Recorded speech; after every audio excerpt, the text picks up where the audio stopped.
আজ 20 মে বুধবার। দেখে নিন আজকের বাছাই করা 20টি গুরুত্বপূর্ণ খবর। শুরুতেই হেডলাইন্স। কোরবানির আগে পশু বলি নিয়ে শুভেন্দুকে চিঠি নওশাদের। আইনি ছাড় ও পশু চিকিৎসক নিয়োগের দাবি। এবার কি তৃণমূল ছাড়ছেন শওকত মোল্লা? ভাঙড়ে ভরা ডিবির পর মুখ খুললেন শওকত। ফলতা উপনির্বাচন থেকে সরে জাহাঙ্গীর, ব্যক্তিগত সিদ্ধান্ত বলল তৃণমূল। বাড়ি ভাঙুক, যা খুশি করুক, বাড়ি নিয়ে নোটিশের মাঝেই কালীঘাট বৈঠকে মুখ খুললেন অভিষেক। গরুকে আদর করলে রক্তচাপ কমে, গোমাতা নিয়ে দিলীপ ঘোষের নয়া দাবি। এছাড়াও রয়েছে আরো বেশ কিছু খবর।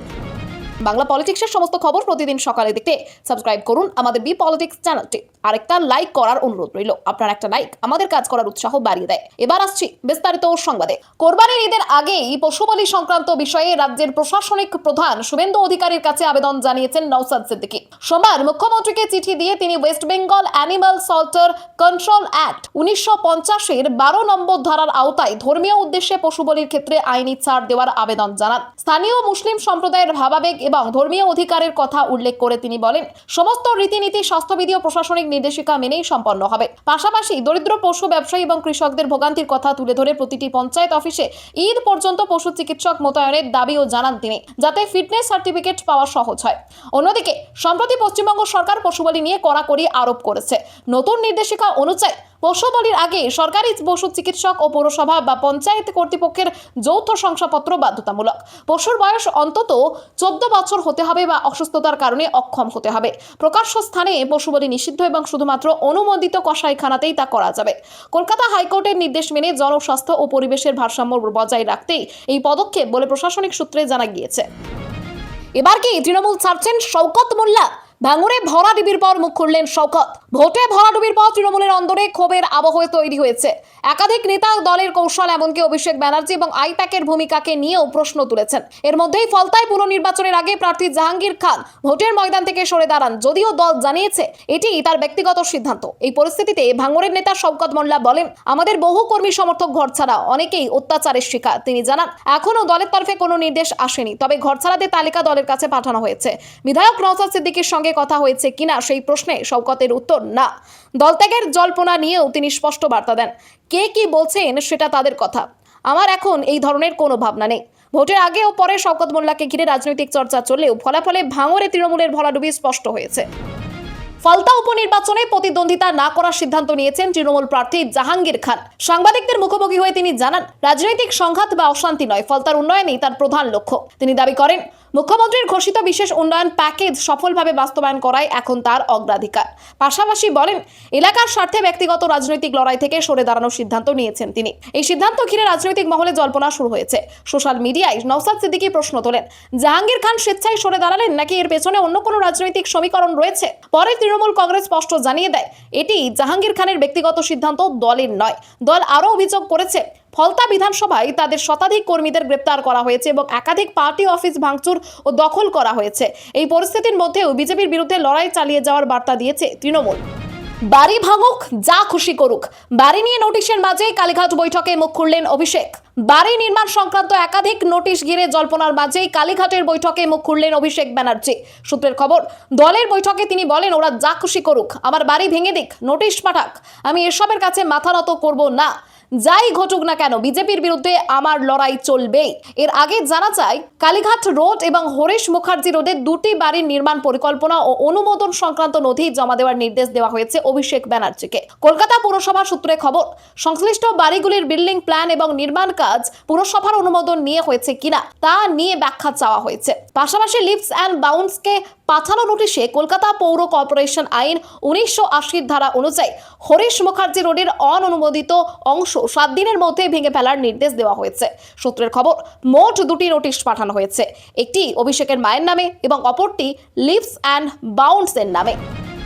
গরুকে আদর করলে রক্তচাপ কমে, গরুর দুধে সোনার পর গোমাতা নিয়ে মন্ত্রী দিলীপ ঘোষের নয়া দাবি। মঙ্গলবার উত্তর কলকাতার কাকুরগাছিতে এক চা চক্রে যোগ দিয়ে গরুর উপকারিতা নিয়ে মন্তব্য করেন রাজ্যের পঞ্চায়েত, প্রাণী সম্পদ ও কৃষি বিপণন দপ্তরের মন্ত্রী দিলীপ ঘোষ। তিনি দাবি করেন, গরুকে আদর করলে উচ্চ রক্তচাপ কমে যেতে পারে। তার কথায় গরুর গল কম্বল বা পিঠের কুঁচে হাত বোলালে রক্তচাপ দ্রুত নেমে আসে। পাশাপাশি তিনি আরো বলেন, গোবরেও রোগ নিরাময়ের ক্ষমতা রয়েছে। এক আত্মীয়ের উদাহরণ টেনে তার দাবি, শরীরের ফোলা অংশে গরুর গোবর লাগানোর পর অসুখ কমে গিয়েছিল। এর আগেও গোমাতা নিয়ে একাধিক মন্তব্য করে বিতর্কে জড়িয়েছেন দিলীপ ঘোষ। 2019 সালে তিনি দাবি করেছিলেন, দেশি গরুর কুঁচে স্বর্ণ নারী থাকে, যা সূর্যের আলো থেকে সোনা তৈরি করতে সাহায্য করে এবং সেই কারণেই দেশি গরুর দুধে সোনার মতো উপাদান বা হলুদ আভা থাকে। করোনাকালেও রোগ প্রতিরোধ ক্ষমতা বাড়াতে গোমূত্রের উপকারিতার কথা বলেছিলেন তিনি। মঙ্গলবার তিনি জানান, খুব শীঘ্রই দুগ্ধ শিল্পের ব্যবসায়ী ও গোশালার মালিকদের সঙ্গে বৈঠক করবেন। পোলিং এজেন্ট পাবে না বলে পালিয়েছে। পুনর্নির্বাচনে জাহাঙ্গীরের নাম প্রত্যাহার নিয়ে বক্তব্য শুভেন্দুর। ফলতা উপনির্বাচন থেকে সরে দাঁড়ানো তৃণমূল প্রার্থী জাহাঙ্গীর খানকে নিয়ে তীব্র কটাক্ষ করলেন মুখ্যমন্ত্রী শুভেন্দু অধিকারী। মঙ্গলবার ফলতায় বিজেপি প্রার্থীর সমর্থনে রোড শো এবং জনসভা থেকে তিনি বলেন, ভয় পেয়েছে বলে পালিয়ে গিয়েছে জাহাঙ্গীর, কারণ বৃহস্পতিবার ফলতায় পুনর্নির্বাচনে কোনো বুথে পোলিং এজেন্ট দিতে পারবেন না, সেই কারণে শেষ মুহূর্তে পালিয়ে গিয়েছে। পাশাপাশি তার প্রশ্ন, ভাইপো বাবু এলেন না কেন প্রচারে, কোথায় তার প্রার্থী?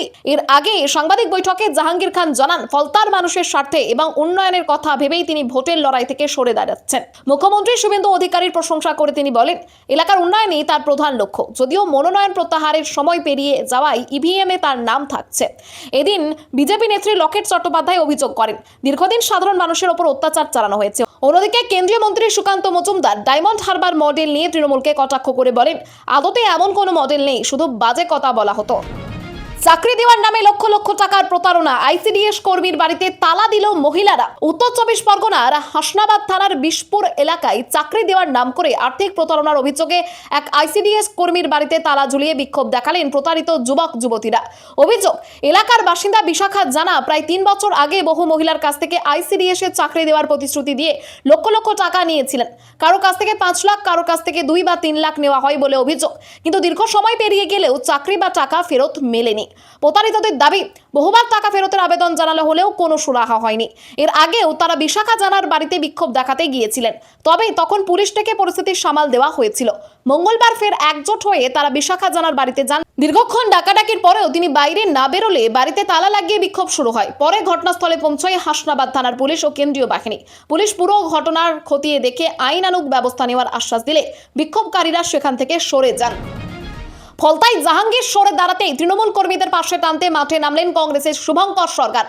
ফলতা বিধানসভা কেন্দ্র থেকে তৃণমূল প্রার্থী জাহাঙ্গীর খান সরে দাঁড়ানোর পর রাজনৈতিক পরিস্থিতিতে নতুন মোড় নিয়েছে। হাতে মাত্র একদিন বাকি থাকতেই বিজেপি প্রার্থী দেবাংশু পণ্ডার সমর্থনে মুখ্যমন্ত্রী শুভেন্দু অধিকারী 25 কিলোমিটার মিছিল করেন। এর মাঝেই জাহাঙ্গীর খানের ভোটের লড়াই থেকে সরে দাঁড়ানোকে কেন্দ্র করে কটাক্ষ শুরু হয়েছে রাজনৈতিক মহলে। এই পরিস্থিতিতে তৃণমূল কর্মীদের পাশে টানতে সক্রিয় হয়েছে কংগ্রেস। প্রদেশ কংগ্রেসের সভাপতি শুভঙ্কর সরকার ভিডিও বার্তায় বলেন, কংগ্রেস প্রার্থী আব্দুল রেজ্জাক মোল্লাকে সমর্থন করুন। পাশাপাশি তৃণমূল সমর্থকদের উদ্দেশ্যে তিনি দাবি করেন, আপনাদের নেতৃত্বরা বারবার আপনাদের অন্যায়ের মধ্যে ঠেলে দিয়েছে। বাংলার উন্নয়নের স্বার্থে কংগ্রেসের প্রতিনিধিকে বিধানসভায় পাঠান। ফলতার ডাকাবুকো নেতা হিসেবে পরিচিত জাহাঙ্গীর খান ভোটের আগেই আলোচনায় ছিলেন। ভোটের আগে পুলিশ পর্যবেক্ষক অজয় পাল শর্মার হুঁশিয়ারির পরেও তিনি বলেছিলেন, পুষ্পা ঝুঁকেগা নেহি। যদিও পরে রাজনৈতিক পরিস্থিতি বদলের মাঝে তার বিরুদ্ধে একাধিক মামলা হয় এবং কলকাতা হাইকোর্ট থেকে রক্ষা কবচ নেন তিনি। পাক সার্কাস তাণ্ডবের পুনর্নির্মাণে পুলিশ হাতে হাত করা, কোমরে দড়ি পরেই পার্ক সার্কাসের রাস্তায় 4 মূল অভিযুক্ত। পার্ক সার্কাসে প্রতিবাদের নামে তাণ্ডবের ঘটনায় পুনর্নির্মাণ শুরু করেছে পুলিশ। ধৃত 4 অভিযুক্তকে নিয়ে এলাকায় পৌঁছে তদন্তকারীরা খতিয়ে দেখছেন কোন গলিতে জমায়েত হয়েছিল এবং কিভাবে হামলা চালানো হয়। এই ঘটনায় আরও 4 জনকে গ্রেপ্তার করা হয়েছে। শেষ পাওয়া খবর অনুযায়ী মোট ধৃতের সংখ্যা বেড়ে হয়েছে 46 জন।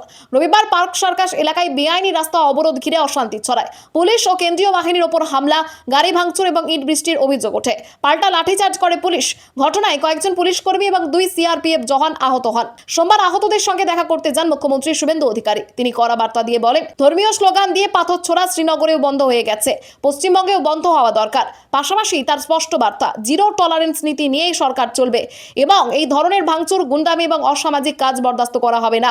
ঘটনায় বেআইনি জমায়েত, হিংসা, সরকারি কাজে বাধা ও সরকারি সম্পত্তি নষ্টের অভিযোগে মামলা দায়ের করা হয়েছে। কুণালকে নিয়ে অভিষেকের আপত্তি, ভোটের পর তৃণমূলে বদলাচ্ছে কি সমীকরণ? কুণাল অভিষেক বৈঠক নিয়ে জোর জল্পনা। বিধানসভা ভোটে ভরাডুবির পর দলের রণকৌশল ঠিক করতে কালীঘাটে জরুরি বৈঠকে বসেন মমতা বন্দ্যোপাধ্যায়। সেই বৈঠকেই প্রকাশ্যে কুণাল ঘোষ অভিষেক বন্দ্যোপাধ্যায়কে উদ্দেশ্য করে বলেন, এবার 1-to-1 বসে নিলে হতো না, এভাবে তো সবটা হয় না, অনেকগুলো বিষয় আলোচনার ছিল। সূত্রের খবর, সেই সময় উপস্থিত মমতা বন্দ্যোপাধ্যায়ও বলেন, হ্যাঁ, অভিষেক আর কুণাল একবার বসে নিও। এর আগে বিধানসভা নির্বাচনের প্রার্থী তালিকা ঘোষণার পর মমতার পদযাত্রায় অনুপস্থিত ছিলেন অভিষেক বন্দ্যোপাধ্যায়। তৃণমূলের অন্দরে গুঞ্জন ছিল বেলেঘাটা আসনে কুণাল ঘোষকে প্রার্থী করা নিয়ে অভিষেকের আপত্তি ছিল। পাশাপাশি আরজিকর কাণ্ডের পর ক্যামাক স্ট্রিটে কুণালের গুরুত্বও কমে যায় বলে দলের অন্দরে আলোচনা শুরু হয়েছিল। তবে ভোটের ফল প্রকাশের পর রাজনৈতিক পরিস্থিতি বদলেছে। দলের অনেকের মতে মমতার আস্থা আগে থেকেই থাকলেও এবার কালীঘাটের বৈঠকের পর কুণাল ঘোষের রাজনৈতিক গুরুত্ব আরও বেড়েছে এবং বিরোধী শিবিরের অলিখিত মুখ হয়ে ওঠার লড়াইয়েও তিনি অনেকটাই এগিয়ে গেলেন। ওবিসি সংরক্ষণ 17% থেকে কমে 7%, মুসলিম ওবিসি সম্পূর্ণ বাতিল, বড় সিদ্ধান্ত শুভেন্দু মন্ত্রিসভার। মুখ্যমন্ত্রী শুভেন্দু অধিকারী শপথ নেওয়ার কয়েকদিনের মধ্যেই রাজ্যে ওবিসি সংরক্ষণে বড় পরিবর্তনের সিদ্ধান্ত নিয়েছে মন্ত্রিসভা। নতুন সিদ্ধান্ত অনুযায়ী রাজ্যে ওবিসি সংরক্ষণের পরিমাণ 17% থেকে কমিয়ে 7% হয়েছে। পাশাপাশি মুসলিম সম্প্রদায়ের ওবিসি সংরক্ষণ আপাতত সম্পূর্ণভাবে বাতিল করা হয়েছে। সরকারের দাবি, বাম ও তৃণমূল আমলে বর্ধিত ওবিসি সংরক্ষণের আইন ভিত্তি ও সমীক্ষায় অসঙ্গতি ছিল। সংবিধান এবং সুপ্রিম কোর্টের নির্দেশিকা মেনেই নতুন সিদ্ধান্ত নেওয়া হয়েছে বলেও জানানো হয়েছে। সরকারের বক্তব্যের ফলে প্রকৃত অনগ্রসর হিন্দু সম্প্রদায় তাদের ন্যায্য অধিকার ফিরে পাবেন। কলকাতা হাইকোর্ট আগে বহু মুসলিম গোষ্ঠীকে ওবিসি তালিকাভুক্ত করার সিদ্ধান্তকে অসাংবিধানিক বলে খারিজ করেছিল। নতুন নীতিতে সরকারি চাকরি এবং উচ্চশিক্ষায় ভর্তির ক্ষেত্রে অবিলম্বে এই নিয়ম কার্যকর হবে। ওবিসি তালিকা থেকে মুসলিম সম্প্রদায়ের সমস্ত গোষ্ঠীকে বাদ দিয়ে শুধুমাত্র তফসিলি জাতি ও উপজাতির বাইরে থাকা অনগ্রসর হিন্দু সম্প্রদায়গুলিকে এই 7% সংরক্ষণের আওতায় আনা হচ্ছে। এই সিদ্ধান্ত ঘিরে আগামী দিনে আইনি লড়াইয়ের সম্ভাবনাও তৈরি হয়েছে। স্বচ্ছ ভারত মিশনের আওতায় বাংলা পাচ্ছে 200 কোটি টাকা, জানালেন অগ্নিমিত্রা। রাজ্যের 4 শহরে শুরু হতে চলেছে স্বচ্ছ ভারত মিশনের পাইলট প্রজেক্ট। তৃণমূল কংগ্রেসের আমলে বাংলায় এই প্রকল্প চালু ছিল না, পরিবর্তে মিশন নির্মল বাংলা চালু করা হয়েছিল। ফলে কেন্দ্রীয় প্রকল্পের আওতায় প্রাপ্য অর্থ থেকে বঞ্চিত হতো রাজ্য। বিজেপি সরকার ক্ষমতায় আসার পর স্বচ্ছ ভারত মিশন চালু করার সিদ্ধান্ত নেওয়া হয়। মঙ্গলবার দিল্লির বিজ্ঞান ভবনে কেন্দ্রীয় নগর উন্নয়ন মন্ত্রী মনোহর লাল খট্টরের ডাকা বৈঠকে উপস্থিত ছিলেন রাজ্যের পুরমন্ত্রী অগ্নিমিত্রা পাল। বৈঠক শেষে তিনি জানান, দুর্গাপুর, আসানসোল, কালিম্পং এবং দার্জিলিংয়ে প্রাথমিকভাবে এই প্রকল্পের কাজ শুরু হবে। তার দাবি, স্বচ্ছ ভারত মিশনের আওতায় প্রায় 200 কোটি টাকার প্রকল্প মিলবে এবং কেন্দ্র স্পষ্ট জানিয়েছে প্রকল্পে কাজ করলেই অর্থ পাওয়া যাবে। অগ্নিমিত্রা পাল আরও বলেন, শুধু মূল রাস্তা নয়, অলিতে গলিতেও পরিচ্ছন্নতায় জোর দেওয়া হবে এবং 4 শহরকে প্লাস্টিক মুক্ত করার পরিকল্পনা রয়েছে। পাশাপাশি বর্জ্য পদার্থের সঠিক ব্যবহার নিয়েও আলোচনা হবে। মাসের শেষেই রাজ্যে আসতে পারেন কেন্দ্রীয় মন্ত্রী মনোহর লাল খট্টর। ফলতায় শহীদ বিজেপি কর্মীর বাড়িতে মধ্যাহ্নভোজ মুখ্যমন্ত্রী শুভেন্দুর। ফলতা উপনির্বাচনের প্রচারে গিয়ে 2021 সালের ভোট পরবর্তী হিংসায় মৃত বিজেপি কর্মী স্বপন মণ্ডলের বাড়িতে মধ্যাহ্নভোজ সারলেন মুখ্যমন্ত্রী শুভেন্দু অধিকারী। সঙ্গে ছিলেন কাকদ্বীপের বিধায়ক দীপঙ্কর, পুরুলিয়ার সাংসদ জ্যোতির্ময় এবং বিজেপি প্রার্থী দেবাংশু পণ্ডা। স্বপন মণ্ডলের প্রতিকৃতিতে পুষ্পার্ঘ্য নিবেদন করে শ্রদ্ধাও জানান মুখ্যমন্ত্রী। 21শে মে ফলতার পুনর্নির্বাচনে বিজেপি প্রার্থী দেবাংশু পাণ্ডার সমর্থনে বনেশ্বর থেকে ফলতা বাসস্ট্যান্ড পর্যন্ত নির্বাচনী রোড শো করেন শুভেন্দু অধিকারী। এরপর তিনি স্বপন মণ্ডলের বাড়িতে যান। সেখানে ভাত, শুক্তো, শাক, 2 রকম মাছ, চাটনি, মিষ্টি দইয়ের সঙ্গে মধ্যাহ্ন ভোজন করেন তিনি। মুখ্যমন্ত্রী জানান, 2021 সালের বিধানসভা নির্বাচনে ভোট পরবর্তী হিংসায় মৃত বিজেপির সক্রিয় কার্যকর্তা স্বর্গীয় স্বপন মণ্ডলের বাড়িতে ওনার প্রতিকৃতিতে পুষ্পার্ঘ্য নিবেদন করে শ্রদ্ধা জানালাম। এর আগে ফলতার সভা থেকে ভোট পরবর্তী হিংসায় মৃত 321 জন বিজেপি কর্মীর পরিবারের সদস্যদের চাকরির আশ্বাসও দিয়েছেন শুভেন্দু অধিকারী। খবর আজকের মতো এখানেই শেষ। আবার আসছি আগামী